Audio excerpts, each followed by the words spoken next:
Halo, selamat datang kembali di sesi telaah mendalam kita.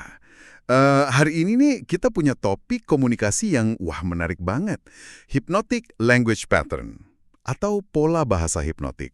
Kita mau coba bedah bareng gimana sih kata-kata itu bisa dirangkai dengan halus untuk memandu. Ya mungkin bahkan mempengaruhi cara orang berpikir. Menarik sekali temanya. Ya kan? Nah, bahan kajian kita kali ini datangnya dari deskripsi sebuah webinar. Penyelenggaranya Manajemen Cerdas Training Center. Mereka bahas spesifik soal pola bahasa ini. Jadi misi kita sekarang ya menggali intinya kenapa sih ini dianggap relevan. Terus gimana cara kerjanya? Biar nggak kesannya maksa atau menggurui kita.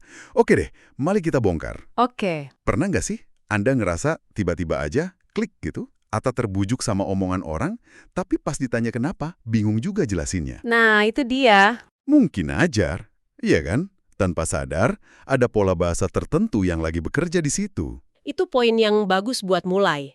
Seringkali kita lupa ya, bahasa itu bukan cuma alat buat kirim info dari A ke B, tapi lebih kayak jembatan.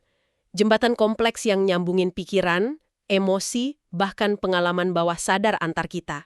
Benar juga ya.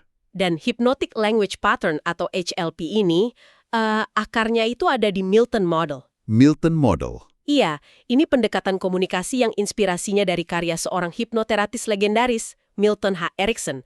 Tapi penting nih dicatat, ini bukan hipnosis panggung yang buat hiburan itu ya. Oh, bukan yang itu ya? Bukan, ini lebih ke gimana caranya menciptakan komunikasi yang lebih luas gitu. Lebih terbuka. Biar pesannya lebih gampang diterima pikiran bawah sadar, tanpa dilawan sama pikiran sadar kita. Baiklah, oke. Mari kita mulai dari dasarnya dulu deh. Kalau lihat dari materi sumber kita, inti HLP ini sebenarnya apa sih? Katanya adaptasi gaya Erickson ya. Betul, adaptasi dari gaya komunikasi beliau. Tujuannya katanya bukan buat maksa ide masuk, tapi lebih kayak, buka pintu, gitu. Biar orang lain mau mempertimbangkan ide baru, pakai pikiran mereka sendiri. Jadi membimbing, bukan mendikte gitu. Tepat sekali, kuncinya di situ. Perbedaannya jelas banget kalau dibandingin sama komunikasi langsung yang biasa kita pakai. Oh ya? Bedanya gimana tuh? Komunikasi langsung kan biasanya jelas ya, spesifik. Ini loh maksud saya, to the point. Nah, HLP ini justru pakai yang namanya ketidakjelasan yang strategis atau artful vagueness. Ketidakjelasan yang strategis.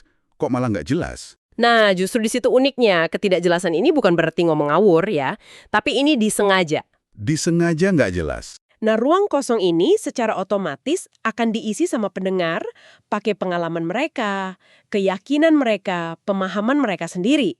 Menarik. Hasilnya, mereka jadi ngerasa ide itu datangnya dari diri mereka sendiri, bukan disuapin gitu. Ini yang bikin HLP jadi halus banget dan efektif. Oke. Mulai kebayang. Jadi gimana persisnya sih ketidakjelasan strategis ini bisa bikin orang nggak nolak? Mekanismenya gimana? Gini deh, pikiran sadar kita itu kan punya semacam satpam ya, filter kritis gitu. Kalau ada info datang yang rasanya kayak perintah, atau maksa, atau beda banget sama keyakinan kita, si satpam ini langsung stop, nolak. Iya. Sering gitu. Nah, HLP dengan bahasanya yang lebih umum, kadang pakai metafora atau sugestif, dia kayak nyelinap gitu, lewatin si satpam. Dia ngomongnya lebih langsung ke pikiran bawah sadar, yang biasanya lebih nerima dan imajinatif. Saya coba bayangin ya, misalnya, daripada bilang kamu harus lebih produktif gitu.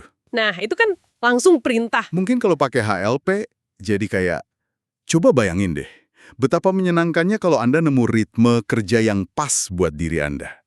Gitu kali ya? Persis, itu contoh bagus. Fokusnya ke kemungkinan positif yang bisa dibayangin sendiri sama pendengarnya. Oh, jadi nggak kerasa disuruh ya? Betul, pola kayak gitu bikin pendengar nggak ngerasa dihakimi atau diperintah, malah diajak ngebayangin kondisi ideal versi dia sendiri. Nah, ini yang secara drastis ngurangin resistensi atau sikap defensif tadi. Oke, paham. Nah, selain ngurangin resistensi, ada lagi nggak manfaat utama dari pendekatan HLP ini? Wah, manfaatnya cukup berlapis sih. Pertama, ini alat yang ampuh banget buat bangun rapor. Raport, kedekatan gitu ya? Iya, kedekatan, rasa saling percaya. Kan kalau orang merasa didengerin, dipahami, nggak diserang omongannya, hubungan baik lebih gampang kebentuk ya kan? Mm-mm. Nah, bahasa HLP yang cenderung permisif, nggak menghakimi, itu bantu banget buat ini. Oke, bangun raport. Terus? Kedua, yaitu tadi, mengurangi resistensi. Ini penting banget loh. Seringkali orang nolak itu bukan karena idenya jelek, tapi karena cara nyampeinnya aja yang bikin nggak nyaman. HLP ngelewatin hambatan ini. Bener juga sih. Ketiga, HLP ini memungkinkan kita buat secara halus ngarahin perhatian atau pikiran orang ke arah tertentu. Idealnya sih ke arah solusi atau keputusan yang positif buat mereka. Jadi ngarahin tapi nggak kerasa diarahkan gitu ya? Kurang lebih begitu. Kalau kita lihat gambaran besarnya nih, ini bukan sekedar trik bahasa receh gitu ya. Tapi ini pendekatan komunikasi yang lebih empati, lebih menghargai peta dunia orang lain, dan ujung-ujungnya bisa lebih efektif buat bangun pengaruh positif. Pengaruh positif ya, bukan manipulasi. Nah, itu bedanya. Pengaruh di sini maksudnya kemampuan bantu orang lihat perspektif baru atau bantu mereka capai tujuan mereka, bukan ngontrol buat keuntungan kita sendiri. Oke, terus kenapa nih kemampuan kayak gini kok dibilang makin penting di zaman sekarang? Materi webinar tadi nyebut ini aset krusial. Konteksnya apa ya? Konteksnya, ya dunia sekarang ini kan makin berisik ya. Banyak banget informasi. Kita dibombardir info dari mana-mana. Nah, dalam kondisi kayak gini, kemampuan komunikasi yang nggak cuma ngasih info, tapi juga bisa menggugah, nyentuh emosi, dan mandu perhatian tanpa kerasa maksa, wah itu jadi keunggulan banget. Keunggulan kompetitif ya? Betul, mau itu pas mimpin tim, jualan, ngasih layanan, negosiasi, ngajar, bahkan dalam obrolan sehari-hari aja sama pasangan atau anak, itu kepake banget. Oke. Kalau gitu, siapa aja nih yang secara spesifik bisa dapat manfaat paling gede dari nguasain HLP ini? Sumber kita kan nyorot beberapa peran tuh. Iya, disebutin eksplisit di situ. Pertama, para pemimpin tim, supervisor, manager. Ya jelas ya, mereka butuh persuasi buat motivasi atau ngarahin timnya. Mm-mm. Terus, tentu saja tenaga penjualan dan negosiator. Bahasa kan senjata utama mereka buat deal, ya kan? Mencapai kesepakatan yang sama-sama untung. Jelas itu mah. Selain itu disebut juga para trainer, fasilitator, coach, sama konsulor. Buat mereka ini, wah penting banget. Kemampuan pakai bahasa sugestif buat bantu klien atau peserta pelatihan, buka potensi diri, atau ngatasin hambatan mental mereka. Iya juga ya. Tapi kalau boleh nambahin dikit, sebetulnya ini relevan buat siapa aja sih. Siapa aja yang pengen komunikasinya lebih masuk, lebih ngena, lebih efektif capai tujuan, tapi nggak mau jadi agresif atau manipulatif. Oke, menarik. Nah, sekarang kita coba intip lebih dalam dikit nih. Teknik-teknik inti yang biasanya dipelajari di pelatihan HLP, kayak yang digambarin sumber kita itu apa aja sih? Biasanya mulai dari fundamentalnya dulu. Gimana tuh? Sumber kita ngejembrengin beberapa area kunci. Pertama, ya pemahaman dasar soal bedanya komunikasi langsung yang tegas tadi sama komunikasi sugestif ala HLP. Kapan pakai yang mana? Betul, pemahaman konteks. Kedua, teknik spesifik buat bikin si ketidakjelasan strategis tadi. Gimana caranya ngaburin detail biar maknanya jadi personal buat pendengar. Nah, ini bagian yang menurut saya menarik banget nih. Kok bisa ya sesuatu yang nggak jelas malah jadi lebih kuat? Itu dia seninya. Ketiga, ada contoh-contoh pola bahasa yang konkret.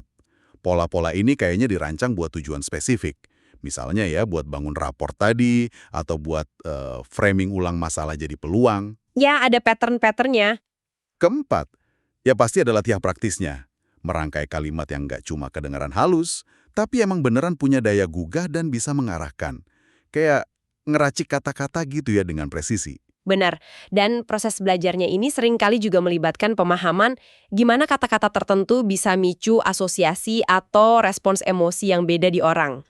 Contohnya? Misalnya penggunaan kata-kata positif, terus ada presuposisi itu asumsi tersembunyi dalam kalimat, atau pola kalimat yang mengundang imajinasi. Bisa kasih contoh bedanya nggak antara yang langsung sama yang HLP? Oke, contoh sederhana ya. Anda harus selesaikan laporan ini jam 5 sore. Tegas perintah bisa bikin orang males. Mm-mm. Pola HLP mungkin bisa kayak gini.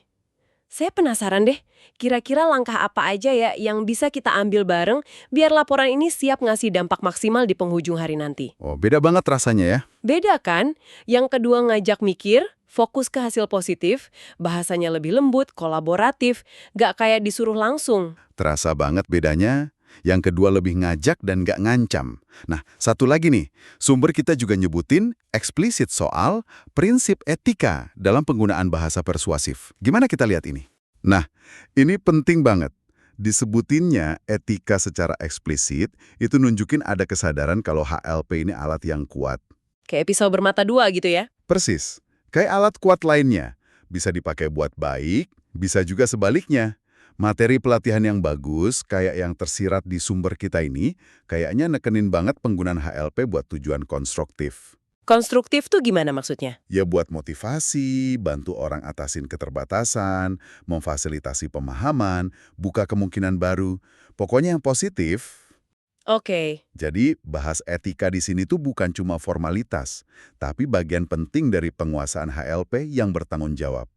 Fokusnya, gimana pakai pengaruh bahasa ini buat kebaikan bersama, bukan buat manipulasi demi untung sendiri. Kesadaran akan dampak kata-kata kita ke orang lain itu jadi kunci. Setuju. Nah, ngomongin aplikasi nyata nih, HLP ini cuma teori bagus di atas kertas atau emang udah kepake di lapangan? Sumber tadi nyinggung soal studi kasus kan ya? Iya, disebutin ada studi kasus di area kepemimpinan, penjualan, sama coaching. Ini penting, karena nunjukin pola-pola bahasa ini bukan cuma konsep akademis. Tapi alat praktis ya? Betul, alat praktis yang dipakai dan diuji dalam konteks profesional beneran. Lihat gimana HRP diterapin di situasi nyata, itu bisa ngasih pemahaman yang jauh lebih dalam daripada sekedar teori. Oke.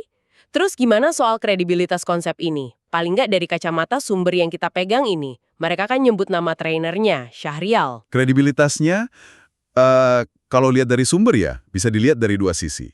Pertama, kualifikasi formalnya. Gimana tuh? Disebutin trainernya ini, Master Practitioner NLP Internasional, dari lembaga yang diakui gitu, The Society of NLP USA. Ditambah sertifikasi lain di bidang training dan analisis perilaku. Ini nyambung banget, karena NLP kan disiplin ilmu yang banyak ngulik soal struktur bahasa, pola pikir, dan gimana keduanya saling ngaruhin. Itu kan intinya HLP juga. Oh, jadi ada dasarnya ya, dari NLP. Ada. Kedua, pengalaman praktisnya. Disebutin beliau ini punya rekam jejak ngelatih di banyak institusi gede. Contohnya? Mulai dari lembaga pemerintah kayak KPK, OJK, terus BUMN kayak BRI, Indonesia Power, sampai perusahaan multinasional dan NGO internasional. Pengalaman luas ini paling nggak ngasih sinyal kalau teknik komunikasi berbasis NLP dan HLP ini dianggap serius dan cukup bernilai buat diajarin dan diterapin di level profesional tinggi. Jadi bukan ilmu kaleng-kaleng gitu ya? Kayaknya begitu. Bukan cuma ada di buku teks aja. Oke. Wah, udah cukup jauh nih kita ngupasnya ya. Mari kita coba tarik beberapa benang merah utama deh dari obrolan kita soal hypnotic language pattern ini, biar Anda bisa bawa pulang intisarinya. Boleh. Pertama, HLP itu seni komunikasi sugestif. Inspirasinya dari Milton Bodel. Dia pakai bahasa secara halus buat ngebimbing pikiran dan ngurangin penolakan. Intinya, mempengaruhi bukan memaksa. Sip. Kedua, kunci kerjanya ada di ketidakjelasan strategis sama pola bahasa tertentu. Ini bikin pendengar ngisi makna pakai pengalaman sendiri. Jadi idenya kerasa dari dalam diri. Plus, efektif banget buat bangun raport atau kedekatan. Betul. Ketiga, skill ini relevan banget di dunia modern yang penuh gangguan ini. Khususnya buat siapa aja yang perannya butuh pengaruh, persuasi, atau fasilitasi. Pemimpin, penjual, coach, ya bahkan kita dalam obrolan sehari-hari. Sangat relevan. Nah, jadi pertanyaan reflektifnya buat Anda nih, setelah paham konsep HLP ini, ada nggak sih bagian dari cara Anda komunikasi yang mungkin bisa diperhalus atau dikembangin lagi? Atau sebaliknya, pemahaman ini bikin Anda jadi lebih peka nggak dalam dengerin dan memahami niat di balik omongan orang lain? Pertanyaan bagus banget itu. Dan saya mau nambahin satu lapis lagi buat refleksi. Nyambung ke poin etika tadi. Silahkan. Paham cara kerja HLP, itu juga berarti paham potensinya, ya kan? Kekuatan mempengaruhi itu datang bareng tanggung jawab. Kesadaran ini penting biar kita pakainya buat tujuan positif dan memberdayakan. Buat diri sendiri dan orang lain. Bener banget. Nah, Sebagai pemikiran penutup nih, buat Anda bawa pulang dan renungin lagi. Kita kan tadi banyak bahas gimana cara pakai pola bahasa ini ya. Ah, Sekarang, coba deh puter lensanya. Seberapa sering Anda secara sadar ngeh atau ngerasa ada pola bahasa sugestif serupa dipakai ke Anda? Mungkin pas ngobrol sama rekan kerja, nonton iklan, dengar pidato politik, atau bahkan bujukan halus dari orang terdekat. iya juga ya. Mulai ngenalin pola-pola ini dari luar, itu langkah penting buat jadi komunikator sekaligus pendengar yang lebih cerdas dan sadar di tengah lautan pesan ini. Wah, dalam banget tuh pemikiran penutupnya. Oke deh, terima kasih banyak sudah menyimak sesi telaah mendalam kita kali ini. Semoga ada percikan wawasan baru yang berguna buat Anda. Sampai ketemu di eksplorasi berikutnya ya.